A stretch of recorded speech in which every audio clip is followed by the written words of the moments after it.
Okay, I want to do a tutorial real quick on making a round willow carry basket like this. It's pretty quick and dirty. It's pretty rustic. It's somewhat pretty, but I'm looking more for function than form. In this tutorial, I'm just going to walk through making the base, working up the sides, adding a rim, and then inserting a handle.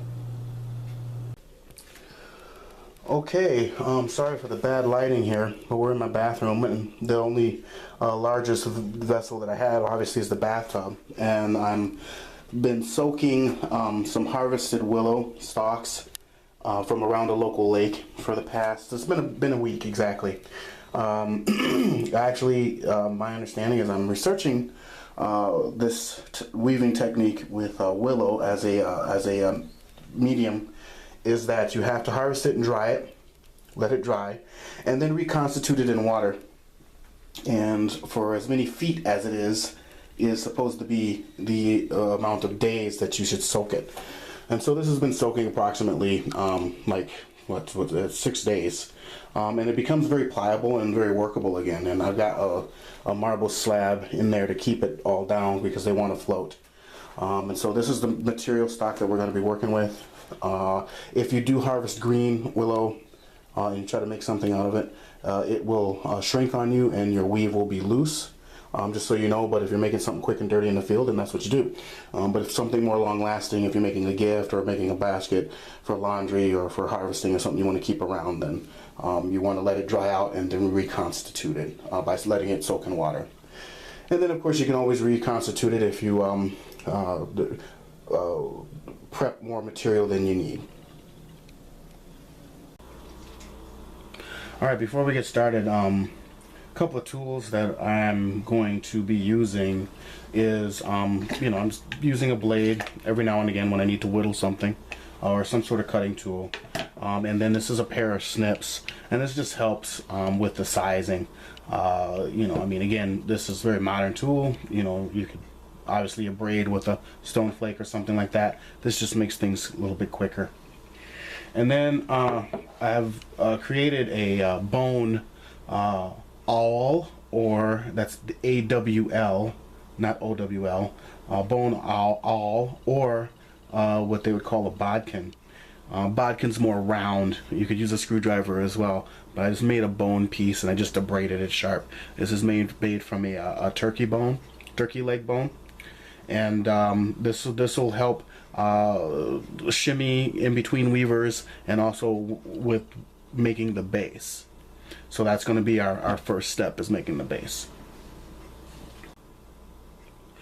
Alright, so I've already started making the base here, and I've taken a couple of the thicker pieces, and I'm taking what is this here, 6 of them, and they're approximately 12 inches or so long. Again, if it was a much bigger basket, obviously it'd be longer.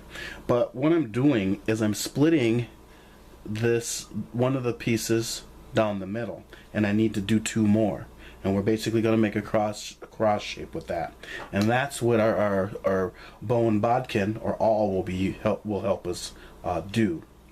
So what I want to do is I'm going to try to find the middle here, roughly the middle.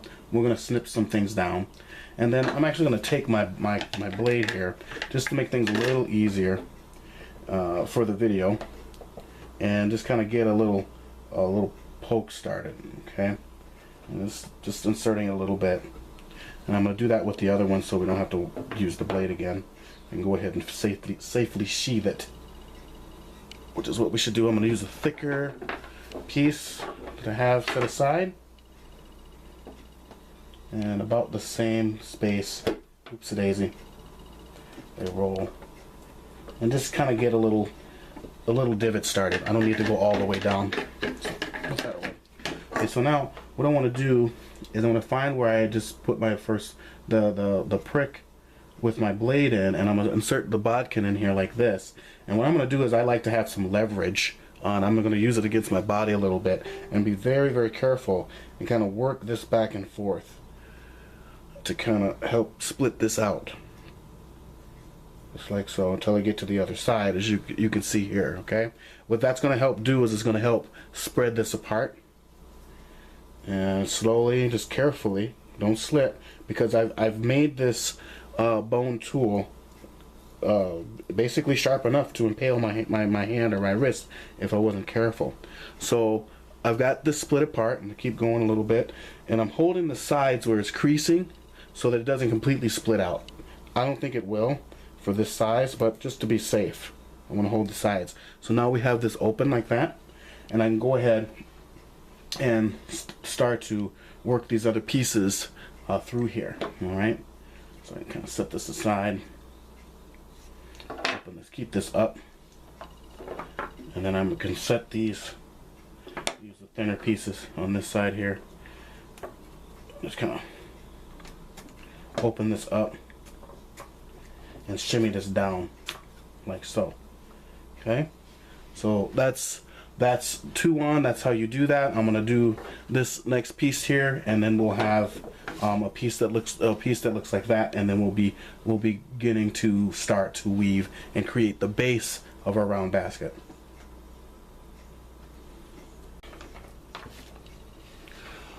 Alright, so I'm taking the very tops that have been soaked for a couple of days on some of the longer pieces of raw material that I have, and I'm kind of giving it a little bend to it, kind of working the fiber so it'll cooperate with me. It wants to be a little stubborn. That's okay. We just got to be gentle with it and let it show us how to work with it. So basically, what I want to do is I want to take a length here, and I just want a smaller length, meaning thinner, and just kind of wrap around like so, and then I'm going to continue, and I'm going to crisscross over and under like so, and then crisscross over and under, and I'm just going to keep going around until I run out of material or length of material. And what's going to happen is we are going to be able to insert additional material. Okay, so what this is starting to do is it's starting to lock into place, and it's going to start to create our base for us and keep our base strong and steady. So it's basically a base wrapper, if you will. Right? No pun intended, right? So I'm just going to cinch these in, make sure everything's tight. Okay? And then do again here and under. Okay, and pretty soon I'm going to be ready to insert another weaver, and then what we're going to do is we're going to start to spread the other weavers out, so we have more of a round kind of spoke as opposed to a cross. But this is the first step.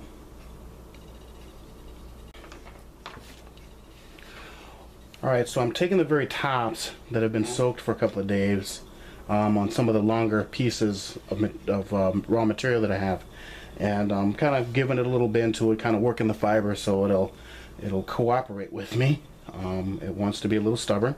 That's okay. We just got to be gentle with it and let it show us how to work with it.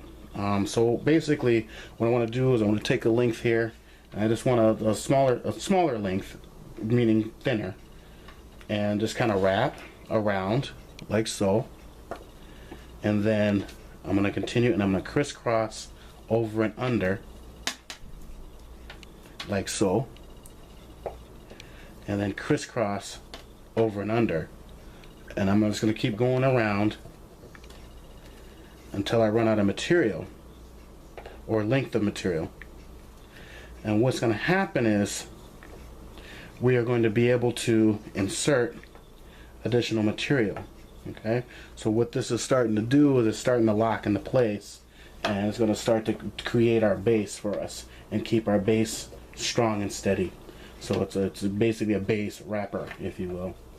Right? No pun intended, right? So I'm just going to cinch these in, make sure everything's tight. Okay? And then do again here and under. Okay, and pretty soon I'm going to be ready to insert another weaver, And then what we're going to do is we're going to start to spread the other weavers out. So we have more of a round kind of spoke as opposed to a cross.